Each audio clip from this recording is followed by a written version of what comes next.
But here's what's interesting is that their story has been that if anything ever happened to him, he wanted Erika to take over. The Turning Point board has unanimously selected Erika Kirk as the new CEO and chair of the board. Candace Owens is now claiming that Turning Point USA may have been deceiving supporters using AI-generated footage and audio involving Charlie Kirk. And honestly, this situation is getting stranger by the day, because what started as people questioning Erika Kirk suddenly becoming CEO has now turned into accusations involving manipulated recordings, internal power struggles, donor concerns, and even speculation about AI-generated voices being used behind the scenes. And if we're being honest, people online were already suspicious about how quickly everything changed after Charlie's passing. But now, with Candace openly questioning whether a viral recording of Charlie was even real to begin with, the internet is spiraling again. Now, in case you missed it, the whole controversy centers around a recording that allegedly features Charlie Kirk naming his wife, Erika Kirk, as his successor at Turning Point USA in the event of his death. But we have a great board, and God forbid if something happens, they'll figure it out. I appoint my wife to run Turning Point USA if something happens to me. Erika would do a great job. I appoint my wife to run Turning Point USA if something happens to me. Erika would do a great job. I appoint my wife to run Turning Point USA if something happens to me. The clip spread everywhere online and was used by a lot of supporters as proof that Charlie personally wanted Erika to take over leadership of the organization. But recently, Candace Owens publicly challenged the authenticity of that recording. According to Candace, the way the voice sounded didn't feel natural at all. She specifically pointed out that the speech flow sounded strange and overly formal compared to how Charlie usually spoke publicly. And it's also remarkably formal. I appoint my wife. If anything should happen to me, it's like exactly the sentence that he needed to say, he said. Not just like, oh, Erika can do it. Yeah, I mean, she'd be great at that, whatever. Hopefully we don't have to think about that question until down the line. But I appoint my wife to run Turning Point USA in the event that anything happens to me.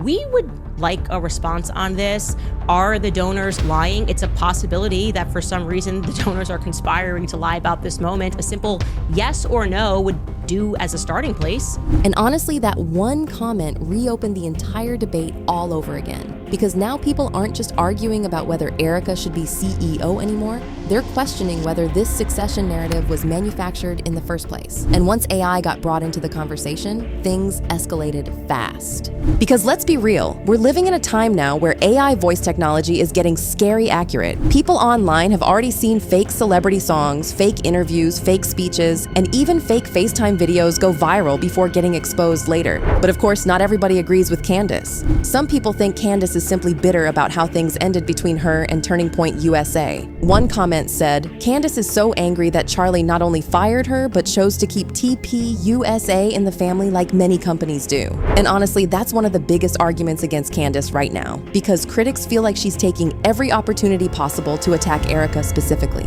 Another comment went even harder, saying, "Is your whole life about Erika Kirk? Or do you have any other outlet besides bashing her because you're pissed they didn't ask you to run TPUSA? Don't forget that your children are seeing your true character, and they never forget." So clearly, this situation has completely split people online. Some think Candace is exposing legitimate concerns that others are too scared to say publicly. Meanwhile, others think she's turning personal resentment into a public campaign against Erika. But then the controversy got even deeper after people started discussing claims that Turning Point USA had allegedly experimented with AI-generated voice technology before. According to discussions brought up during Candace's show, there are insiders who supposedly claimed synthetic voice tools had already been used in donor events and internal organizational presentations. And honestly, the biggest thing fueling all this speculation right now is the silence, because TPUSA hasn't really come out with one strong unified response shutting everything down completely. And that's exactly why people keep talking. Even Kimberly Klatchik ended up weighing in on the situation. She tweeted, "Question: If the board elected Erika Kirk to be the CEO and none of the donors have come forward questioning the decision, why does it matter? The donors that contacted you are more than capable of contacting Blake." And that tweet opened another conversation entirely, because now people are debating whether the problem is actually about the recording or whether some people simply don't like Erika being in charge. Because when you step back for a second, there's honestly another layer to this whole thing that people keep bringing up. Charlie Kirk publicly spoke many times about traditional gender roles. He often pushed the idea that women should focus more on motherhood and family life instead of leadership positions or corporate power structures. Okay, so the creator chose that men and women have separate roles and it's innate. Well, not just separate roles, but made differently, and out of being made differently, you get different roles. Right. The video of Charlie choosing her, violating suddenly his every public statement and sentiment that he had ever expressed in the past about women working, complete 180 from his prior positions. Please just drop the video. It's all we ask, and we're asking politely, by the way.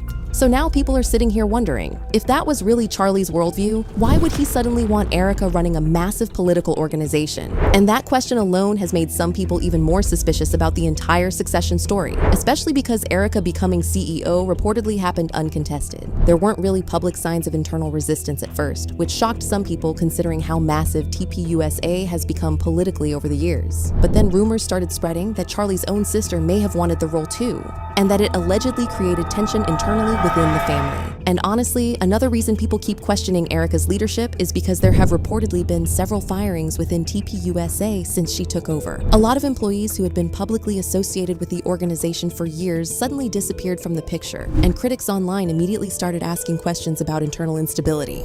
I left on very reasonable terms. After seeing what I saw and knowing what I knew, I just couldn't do it anymore. I couldn't be there in that environment with people who were just Then there were rumors that some donors allegedly requested refunds or reconsidered their support after leadership changes started happening. Now it's unclear how widespread those concerns actually are, but once donor rumors enter the conversation, people immediately start wondering whether there's deeper turmoil happening behind the scenes financially too. And honestly, some people feel like you can already see the difference publicly, because critics are saying TPUSA hasn't really been pulling the same level of excitement or crowds recently that it used to during Charlie's leadership. A lot of people specifically pointed to the J.D. Vance incident online as an example, saying events aren't generating the same momentum anymore. But it doesn't bother me when he speaks on issues today. Frankly, even when I disagree with how he's applying particular principles. So the most obvious example. Now, obviously, organizations go through shifts naturally after losing a major public figure. That's not unusual. But because there's already controversy surrounding Erika's leadership, people are analyzing everything now. And honestly, the ongoing silence from key figures inside TPUSA is probably making things worse. Now, some donors have allegedly claimed they personally heard Charlie make similar succession comments at events before. But again, none of those stories have been independently verified publicly either, so now the internet is stuck in this weird place where nobody fully knows what's true anymore. And honestly, that's probably why this situation has gotten so big, because it's no longer just about one organization or one recording. It's become part of a bigger conversation about AI manipulation, trust, political branding, and how easily narratives can now be shaped digitally, especially when emotions are already high. Meanwhile, Erika herself has become way more publicly visible lately, which has only intensified conversations around her leadership. She's been taking on bigger speaking roles publicly, including delivering a commencement speech at Hillsdale College and receiving an honorary doctorate recently. I just want to encourage all of you, to the men, you are called to provide, you are called to lead, to anchor your families in strength and consistency. To the women, you are called to nurture, to build, to shape lives with wisdom and endurance. Supporters see that as her stepping up during a difficult time and continuing Charlie's legacy publicly. But critics see something completely different. They think the rapid increase in public appearances feels carefully staged to legitimize her leadership faster in the eyes of supporters. And that's really the core of this whole debate right now. One side sees Erika as a grieving widow, trying to continue her husband's mission during an impossible situation. The other side sees a very controlled leadership transition surrounded by unanswered questions, internal tension, and suspicious timing. And honestly, until someone gives a direct, detailed explanation addressing the AI allegations and succession recording clearly, this conversation probably isn't going away anytime soon.